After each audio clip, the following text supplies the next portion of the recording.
अब हम लोग आ रहे हैं हमारे 3 दिन के ट्रेनिंग प्रोग्राम के बाद में 4th या 5th डे आपका बनता है आरओआई। तो मैं आरओआई कॉन्सेप्ट को समझाना चाहूंगा। रिटर्न ऑफ इन्वेस्टमेंट जो रहता है ये आपका एक मंथली एक्सपेंस रहता है, जिसमें आप अपने मंथली एक्सपेंस को स्टेप बाय स्टेप लिखते हैं कि आपको मंथली में क्या खर्चा है। एक्चुअली ये वो खर्चा है जो मेरे को महीने में लगना ही है। इस खर्चे के बगैर मेरा कुछ चल नहीं सकता। उस तरीके से अपन ले कि ये खर्चा मेरे लिए बहुत बहुत जरूरी है। जैसे कि एग्जांपल, मेरा मोबाइल रिचार्ज का खर्चा, मेरा ऑफिस आने जाने का खर्चा, मेरा टीवी के बिल का खर्चा, मेरा इलेक्ट्रिसिटी बिल का खर्चा, मेरे घर का रेंट का खर्चा, मेस का खर्चा। तो ऐसे आपको खर्चे को नोट डाउन करना है। उसके आगे आपको क्या करना है, इसका अमाउंट लिखना है। तो जब आप खर्चे के अमाउंट को आगे में लिखते हैं तो उस अमाउंट को क्या करना पड़ता है, आपको टोटलिंग करना पड़ता है और साथ साथ आपको उसमें एक अमाउंट ऐड करना पड़ता है, वो होता है मिसलेनियस खर्चा। मतलब कि आपने अपने खर्चे को स्टेप बाय लिख लिया, जितने भी आपके खर्चे जो आपको मंथली लग रहे हैं। मैंने मंथली कहा है, ईयरली नहीं बोला। अगर आपको ईयरली में कोई अमाउंट लग रहा है तो आपने उसको मंथली कर दिया। एग्जांपल लेते हैं कि 26 दिन में ऑफिस आ रही, क्योंकि 4 दिन तो मेरा हॉलिडे हो गया, तो 26 दिन मेरे को गाड़ी के पेट्रोल का या अपन लेते ऑटो का या बस का मेरे को कितना पैसा लग रहा है। उसके बाद में मैं बाहर शॉपिंग करने चली जाती हूँ,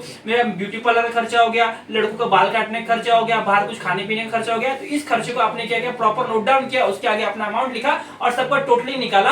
और उसके साथ में आपने एक मिसलेनियस खर्चा ऐड किया। मतलब कि भाई इसमें मैं 1000 रुपए डाल दिया कि मेरे 1000 रुपए कहां चले गए, उसका मेरे पास में कैलकुलेशन नहीं। तो ये जब आप करते हो तब आपका प्रॉपर तरीके से आरओआई मंथली एक्सपेंस निकलता है। और इस मंथली एक्सपेंस को हम कैसे कवर करते हैं, उसके लिए आप अपने लीडर को संपर्क कीजिए कि सर मेरा ये आरओआई, मेरा ये मंथली एक्सपेंस निकला है, आप मुझे बताइए कि हर महीने में अपने आरओआई को कैसे अचीव कर सकता हूं। तो वो आपको प्रॉपर गाइड करेगा, कैसे मेंबरशिप के थ्रू, कैसे शादी के थ्रू, कैसे प्लॉट के थ्रू आप इसको अचीव कर सकते हैं।